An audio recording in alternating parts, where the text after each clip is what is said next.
Bienvenue sur la chaîne Interprétation biblique du Coran. Comment expliquez-vous les deux mers évoquées dans le Coran? Entre eux, les exégètes musulmans ne tombent pas d'accord sur une même explication, comme à l'accoutumée. Leurs réponses sans réponse nous donnent l'impression qu'ils ne savent rien et qu'ils nous disent n'importe quoi pour remplir les pages de leurs livres, pour nous donner l'impression qu'ils étaient vraiment dans les secrets des dieux. Trouvez-vous que c'est sérieux? Il est étrange que le Coran nous parle de deux mers, sans qu'il prenne le temps de nous expliquer de quelle mer s'agit-il. Nous ne pouvons pas deviner ce que l'auteur du Coran a dans la tête. Il semble que l'auteur du Coran estime que ses lecteurs avaient reçu la même connaissance que lui et qu'il ne faisait que la leur faire rappeler ce qu'ils savaient déjà.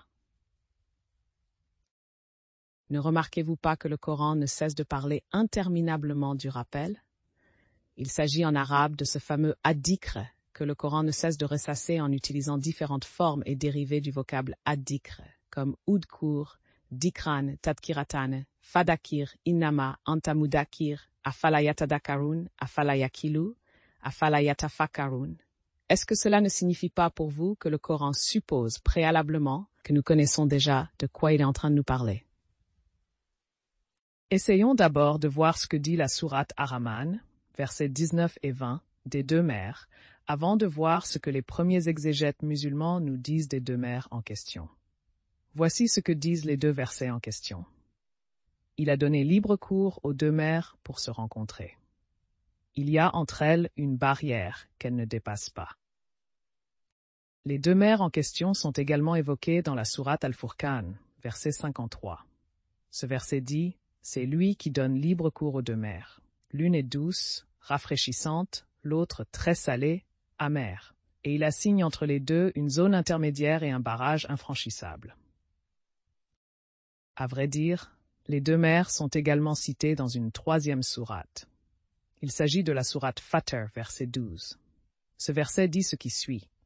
Les deux mers ne sont pas identiques. Celle-ci est potable, douce et agréable à boire, et celle-là est salée, amère. Cependant, de chacune, vous mangez une chair fraîche et vous extrayez un ornement que vous portez.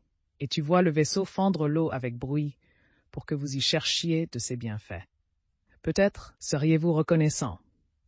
À votre avis, ne serait-il pas utile de voir ce que nous donnent les exégètes Tabari, Qurtubi ou Ibn Kathir comme explication et comme commentaire de leur part au sujet de ces deux mystérieuses mers coraniques? Cela nous donnera l'occasion de juger la qualité de l'exégèse à partir des dires des premiers exégètes musulmans. Et pour voir s'ils avaient un savoir à nous communiquer, ou bien si c'est à nous de leur communiquer notre savoir et nos interrogations demeurant sans réponse. Pour résumer et pour aller droit au but, il importe de dire que l'exégète Tabari reconnaît, comme à l'accoutumée, que les exégètes ne se mettent pas d'accord sur la signification des deux mers coraniques en question. Comme à l'accoutumée, les exégètes nous balancent plusieurs choix et nous laissent libre cours de choisir, chacun, le choix qui l'arrange, le cas échéant. Enfin, parmi les choix que les exégètes nous mettent sur la table, nous y trouvons les 7 choix suivants. 1. Il s'agit d'une mer au ciel et d'une mer sur la terre. 2. Une mer au ciel et une mer sur la terre, et ils se rencontrent une fois par année. 3. La mer de la Perse et la mer de Rome. 4. La mer de Rome et la mer de la Perse et du Yémen. 5. La mer salée et de l'eau des rivières. 6. La mer de l'Orient et de la mer de l'Occident.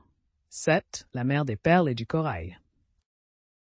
Au vu de ces réponses sans réponse qui nous sont débalayées en vrac par les premiers exégètes, nous pourrions imaginer des hypothèses qui nous signifieraient que de tels exégètes, soit qu'ils n'en savaient pas trop, soit ils nous en cachaient trop.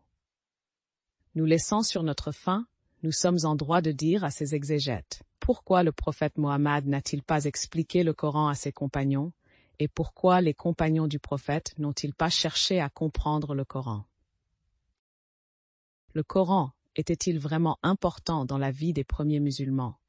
Si oui, pourquoi n'ont-ils donc pas veillé à le transmettre et à transmettre son exégèse comme l'avaient fait Moïse et Josué pour la Torah? Est-ce que cette tradition israélite qui demeure à ce jour, vivante dans les synagogues, n'était pas connue des premiers califes de l'islam?